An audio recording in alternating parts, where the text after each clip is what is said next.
Updates left and right, those and more news right here, right now. Greetings petrolheads and welcome to RomRom.net, the channel sharing the joy of sim racing and to a regular news roundup. Welcome to the channel, thanks for stopping by. My name is Serta and I will be your host for this video. When time permits, please consider subscribing, and if you have any news for us, send us a mail to news@romrom.net. There's a couple of news not worthy of a whole article, like Ian Bell doing what all managers of bought-up companies do, skedaddle after a couple of months and we suppose with a very golden handshake, giving EA sole reign of project cars. Or the messed up release of NASCAR 21, of which we did a whole review, check the link up there. And while our review was already using the day one patch, another patch dropped after that. The patch was 130 GB big, while the original size of the game download was 120 GB. Make of that what you want. And yes, Assetto Corsa Competizione will get a new car, or rather an updated version of the Lamborghini Huracan ST. Big whoop. That set aside, here's the real news of the week. We haven't talked in a while about the slowest motorsport game, well, other than rock-crawling titles. I digress. We haven't talked in a while about Snowrunner. The update 15.1 brought new mud tires for the Tatras and some preparations for a photo mode at last. The update 16 will bring a new phase, this time in Maine, with two new maps called the Lowland and Yellow Rock National Forest. We all expect that the photo mode will now be finished and ready to be used fully. The whole community has been clamoring for this one since the game came out, because this game offers gorgeous views, at times even breathtaking. The update also brings what the developers call a content library. To me, this looks more like a marketing ploy to show you what you don't have and to please buy it, but okay. Talking about that, you can also preview the content of DLCs you don't have within the game, be it maps or tracks, which again sounds like please buy it. But included with those UI changes is also a display of add-ons the track you're thinking about buying is compatible with in the truck store. No more, oh no, why doesn't it support the metal detector and now I spent 100,000 monies on it? Yeah, no, sell the truck back, get another, but on the other hand, if you buy the right track from the start, you can skip that nuisance. On the matter of individual changes on tracks, the weight distribution for the ANK MK38 has been changed, hopefully making it more stable. I mean, not that the tracks are really stable in this game. I've seen more bouncing in Snowrunner than at a children's birthday. You can upgrade the winches in the Caterpillar 770G, that wonderful beast of burden. The International Transstar 4070A got high suspension, fitting larger wheels. The DAN 96320 got active suspension. The Derry Longhorn 4520 got a new engine with more power but also more fuel consumption, and the Jeep Renegade got additional winch attachment points. Now it's got 5 of them. And if you found some custom scenarios too easy, you can play them in hard mode, you little masochist. That and a lot of bug fixes. The complete list you can find through the link in our description. Oh, and a little birdie told me the Xbox release is planned for December but may need some polish, pushing it to January. More about that as soon as we find out.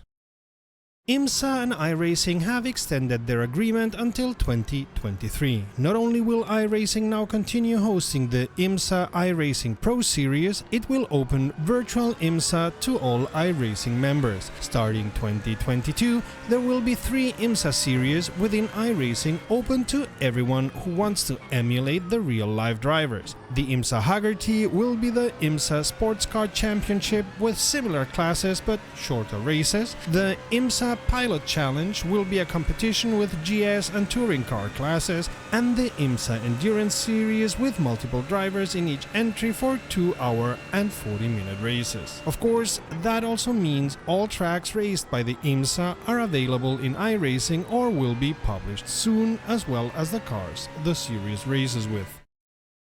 if you're planning on getting Forza Horizon 5, you should better make place on your drive. It will use up 103 GB. Now, don't make anything out of it. Big doesn't mean good. I mean, take a look at NASCAR 21. Interestingly enough, the recommended requirements aren't that heavy. Intel 5 or AMD 5, 16 GB RAM, and a NVIDIA 1070 or an AMD 590. On the other hand, it's a game that's going to be published also for the Xbox One, so the hardware shouldn't be too cuckoo.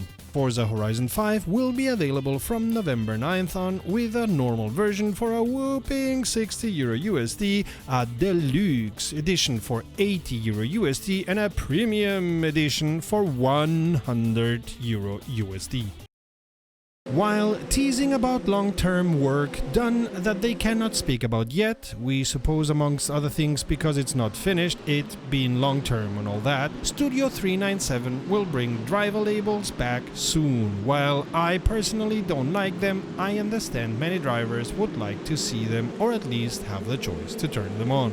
The functionality is back with new and improved graphics. Interesting about this new version is that the labels also show driver penalties. By the way, once turned on, the labels work no matter if you're racing the AI or other real-life drivers. Other than that, Studio 397 have done some work on better support of Fanatec's Podium DD bases, Thrustmaster T300 RS wheels, and the generic controller profile. The release candidate will be released in the next week or week after that, and in theory it should bring faster loading times. Now I know why they mentioned the long-term work done, as this list is a little bit on the thin side.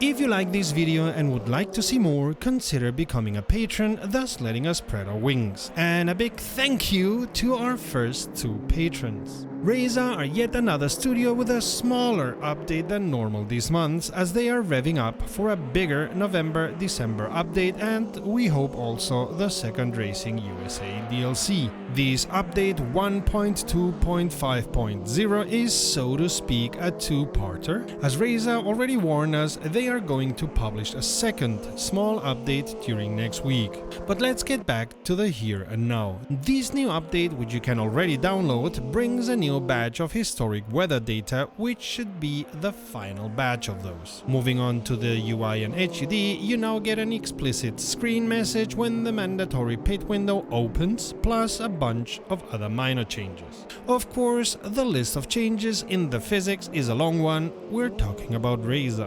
Yet again, they've done tire tread adjustments to diverse car series, fine-tuned the crankshaft values in some of the series, worked on how slicks react to water, made adjustments to the diffuser of many Formula 1 don't call them Formula 1 cars, and some other small stuff. And as they did with Automobilista 1, they have fine-tuned the behavior of the AI in different track conditions and specific tracks. Speaking about tracks, Velocità got a couple of fixes. Sparse track limits on the bus stop chicane got revised for the 1993 version, changed the behavior of a curb at pit lane exit, as well as fixing pit wall collisions in Brands Hatch and Snetterton, and the very specific fix of correcting the latitude and longitude of Nordschleife and Londrina, so the real weather data would be accurate. With regard to vehicles, they only changed the BMW M3 E30 and the Metalmoto MRX P4. So yeah, this is what rZa calls a small update. Although compared with other ones they've done, it may very well be. You can find those updates and many more videos sharing the joy of sim racing if you check the playlist to the left or the video to the right. Until next time, save fuel, collect pickup, and we'll see each other on the podium.